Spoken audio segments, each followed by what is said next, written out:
ظلم کا عبرتناک انجام۔ ایک شخص پکار پکار کر کہہ رہا تھا، جو شخص مجھے دیکھے کسی پر ظلم نہ کرے۔ ایک شخص نے اس کی پکار سن کر پوچھا، اے شخص، تیری کیا کہانی ہے؟ اس نے اپنی یہ کہانی سنائی، میں ایک سپاہی تھا، ایک دن ساحل پر آیا، میں نے ایک شکاری کو دیکھا، اس نے ایک مچھلی پکڑی تھی، میں نے اس سے کہا یہ مچھلی مجھے دے دو، اس نے انکار کیا، میں نے کہا یہ میرے ہاتھ فروخت کر دو، اس نے اس سے بھی انکار کیا، میں نے اس کے سر پر ایک کوڑا مارا اور مچھلی اس سے چھین لی۔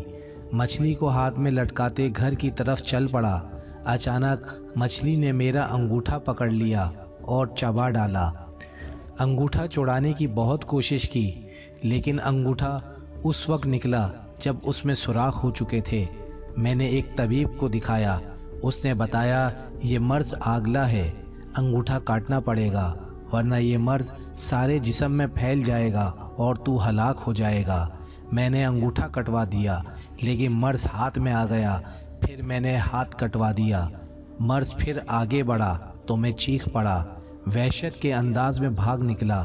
جنگل میں ایک درخت کے نیچے مجھے نیند آ گئی، کسی نے خواب میں کہا کب تو اپنے اعضاء ایک ایک کر کے کٹوائے گا، جس کا حق چھینا ہے لوٹا دے۔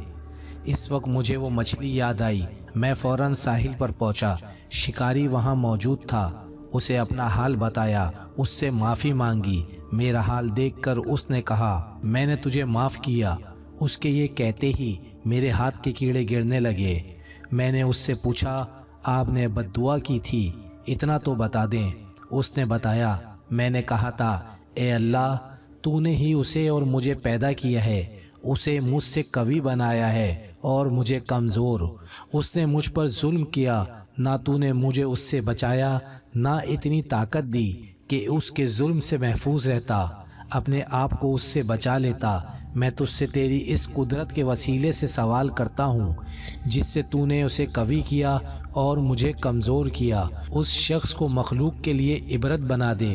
یہ بد دعا سنانے کے بعد اس نے کہا اب میں محسوس کرتا ہوں تیرے ساتھ زیادتی ہوئی، ایک مچھلی کی خاطر مجھے ایسی بد دعا نہیں کرنا چاہیے تھی، لہٰذا اب تو میری طرف سے یہ دعا قبول کر لے اور اسے اپنے کام میں لا۔ یہ کہہ کر اس نے مجھے 20,000 درہم دیے، لہٰذا میں پکارتا رہتا ہوں جو مجھے دیکھے وہ کسی پر ظلم نہ کرے۔ اس ویڈیو کو زیادہ سے زیادہ شیئر کریں، اچھی بات دوسروں تک پہنچانا صدقہ جاریہ ہے۔